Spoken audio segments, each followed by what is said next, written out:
Hello, everyone. Today we're talking about Home, a unique horror adventure game here at the Proving Grounds. While most people do just call this Home, if you're gonna search for this title on Google or any search engine, best to call it Home, a unique horror adventure, because Home is a very generic title, and many other things use it as a title or part of a title, thus making it kind of one of those titles that's kind of hard to research. So, this is a title I originally played on Humble Bundle, which, as far as I'm aware of, is the only place you can get DRM free. It is a very cheap indie game. Full price is $5.99 on console and on PC. It's available on PS4 and Vita, and there is a small difference between the two. But outside of that, which we'll get into in the spoiler territory, because that actually has to do with the ending, um, I do want to say this is going to be kind of hard to talk about without spoiling, so I'm just going to give you my general thoughts right now. As story-wise, design, how the story's designed, it's definitely best played completely blind, which is why I'm doing this review this way. I highly recommend, if you're interested in it, because it's a cheap title, if you're interested in it, go ahead, buy it for the price point that you feel the value that, because I mean it's literally $4.99 as its max price. So, and I've seen it go down to 99 cents on sale on Humble Bundle and that, and I'm sure it's had probably a few dollars off on console too. So it's very cheap. It's not a super long game. You can complete in about like an hour or two, but I recommend playing it blind if you're remotely interested in it. It is more about the story than anything else, without getting any details. Like I said, don't want to really spoil it because I feel like that's the charm of this title. So, with that said, let's get on with going into the bloody details. Which, well, there is blood, but there ain't any violence. So, you're dropped into this game and you don't know, unless you look it up yourself, you don't know what's really going on and what kind of game it's going to turn out to be. And that's how I played this game originally on Humble Bundle. I had saw it on a sale, I think for like $2.99. I look at the pictures and I'm like, oh, it's like a really pixelated Silent Hill looking game, because you have a light source and everything outside that source is darkened. So I was kind of like, ooh, this might be a nice little survival horror game type thing, because there's been a few indie ones like what is it, Lone Survival was a really fun one I enjoyed. So I played it, and really what this game is it's a choose your own adventure game where you basically get to choose the outcome of what the main character is. Like, if they murdered someone, if they're innocent, if their life was screwed up, if they got cheated on, if they murdered anyone. Like, you get to basically create their backstory. Now, how the game works, you wake up in a house by yourself. You don't really particularly remember why you're there, what happened, or what's going on at all. The game is very simple. You move left and right. There's no down ducking. You can hold your light source upward and investigate some items, or actually cause, like, there's like a cave area where you can cause some bats to fly away because you held your light up. But there's a few objects you can examine when holding your light up when they're above you that you wouldn't normally be able to with that. But this is really all about details. Like, you find lots of things to examine to be highlighted in white, and even after examining once, even when it's grayed out, highlighted, usually there's additional details. So there's a lot of detailing on everything, but the character will usually speak a lot of ways, like, should I bring this? Should I take this?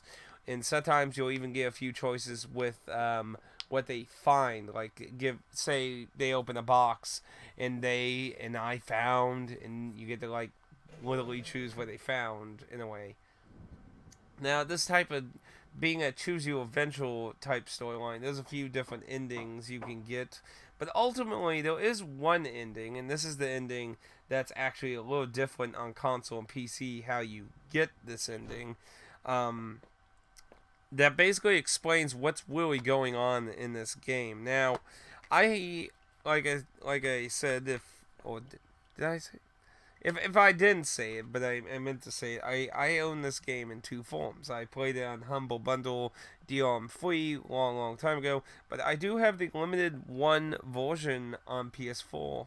It also had a Vita release, but so what's different is the safe is locked and you have to get the combination. On PC, you have to enter that combination. But on console you don't. You just look it up on a computer and it's just given to you and it doesn't even tell you what it is. It's just you have it and you can go to the safe and you open it. Now, what's a nice detail about the little booklet that came with the limited version is it uses a few pictures from the website that you would use for the PC version that actually tells you the password. Now, it's still hidden in a weird codec way, but the password is actually in there. Now, that's probably just a nice little reference to that. I did ask the Cradle about their decision on doing that, and they just essentially they were just fearful that it would be confusing or such. So that's why they went that way.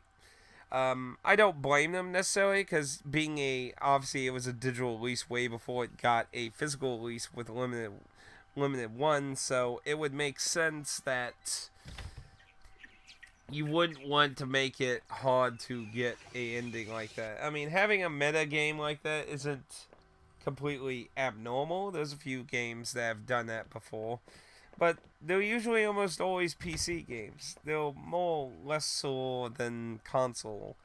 So probably the only other thing he could have done in that front would have maybe been like when you maybe look at the computer, maybe made a fake version of the website within the game itself to explore or something.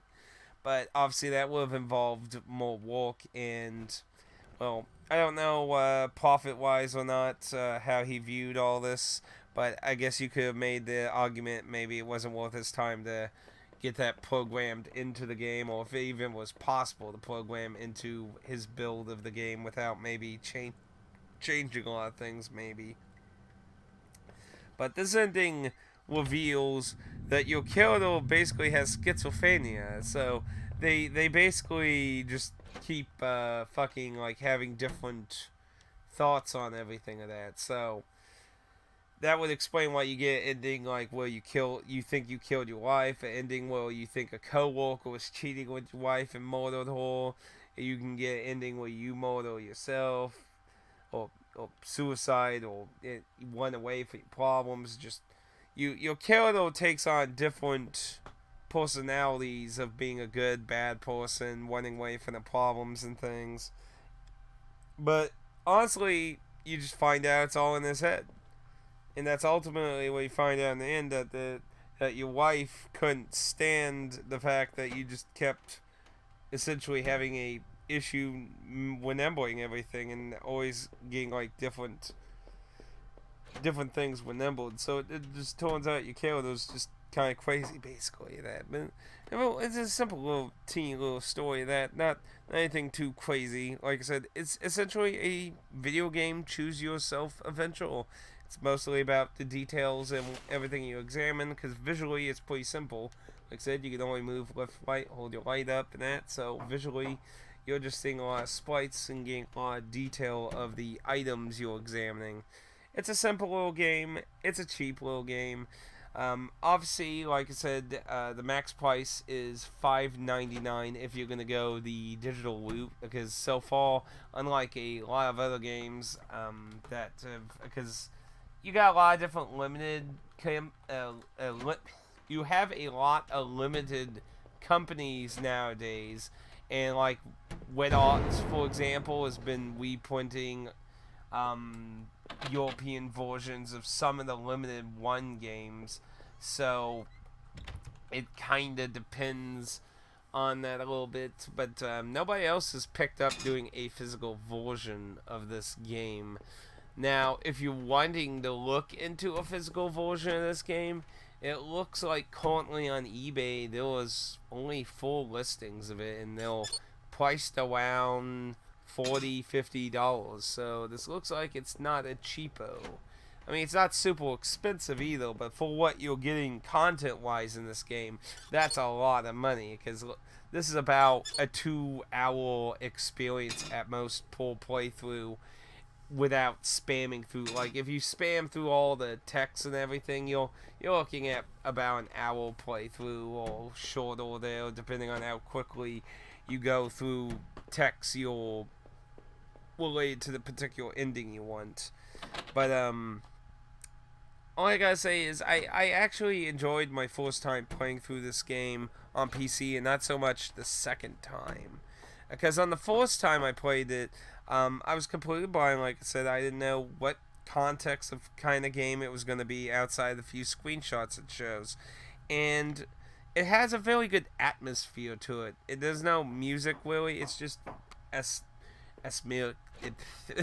just atmosphere, sound effects of nature and that. But you'll get lots of creepy sounds, creaking, doors occasionally being closed. There's like a gunshot near the beginning that really turns you off of that. It makes you feel unsettled a bit. And if you get into that mindset, like, to me, for a good chunk of the game, during the sewers and the factory, I was actually beginning to become growingly concerned that something may be following me and I could die. So I felt like it did a good job drawing me into the atmosphere, but ultimately it was just disappointing that it was just in my head, ironically. Ironically. And that could be intentional, or that just could be me. I think that's probably maybe a little bit of the intent, that the player's own head can create what they think may be going on. But once the smokes and the mirrors and smokes, the smokes and mirrors fall apart, like Telltale games, you start to understand what's really behind the game, and the magic is gone. And that's why I would definitely say the second time I got to play through this on the PS4 was less interesting, because I already knew the smoke and mirrors, that there's no danger, and that you just essentially get to create your outcome based on what you do. Now, for trophies and that, on PlayStation 4, this has a small trophy list, no platinum. So, if you're a trophy hunter looking for those sweet, sweet trophies, you're only going to get a few. Now, the few you do get are easy. This is a simple game, as I said. It's a very short game, and you can easily do a backup save of a save file and get multiple endings in a playthrough. So, it's pretty easy to get everything that I 100% did. But definitely, I think the best way to experience this game is blind, which is why I give that heavy warning at the beginning of my video that if you have any remote interest, I think that's where you're going to get the best experience. Now, after I finished the game and had that experience, do I feel like it was terrible? No, I just feel like the first experience was definitely memorable because it was blind and I didn't know what to expect during the game. Well, obviously, when I played it on PS4, I did, and at that point, I'm just walking, interacting with the things I want to. So, it's kind of up and down, but ultimately, I think it was an okay little game.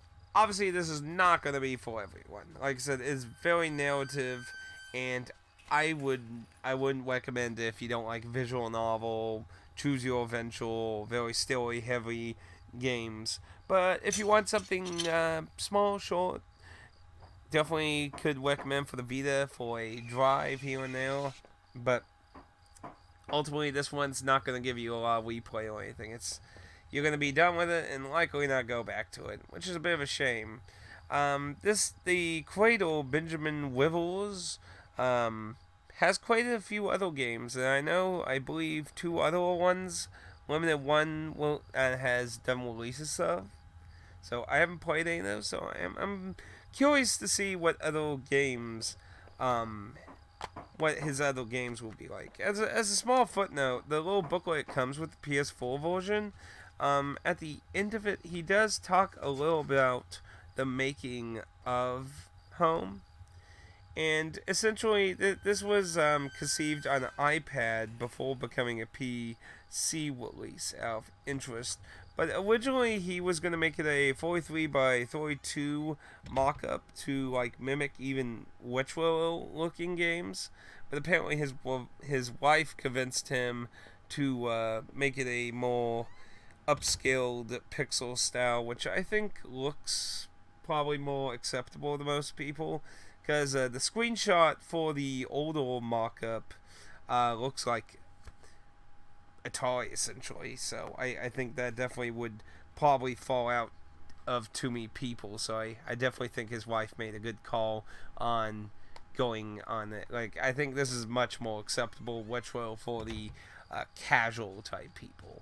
Though I probably personally wouldn't been too bothered by the Atari graphics. It probably would have been a little interesting in its own. But anyway, so that's what I think of Home. It's a pretty simple little short game. And if you have any questions on this, please feel free to leave a comment down below. And if you feel like you learned anything interesting about it, feel free to leave a like. And if you feel like you learned nothing at all, feel free to leave a dislike, guilt free. And if you're watching this on Twitch and you want to leave me a message about this review, feel free to also do that. But anyway, thank you everyone for checking out my review of Home, a unique horror adventure. Until next time, I'll see you on the proving grounds. Be safe out there. どうだった？私の作った朝ごはん。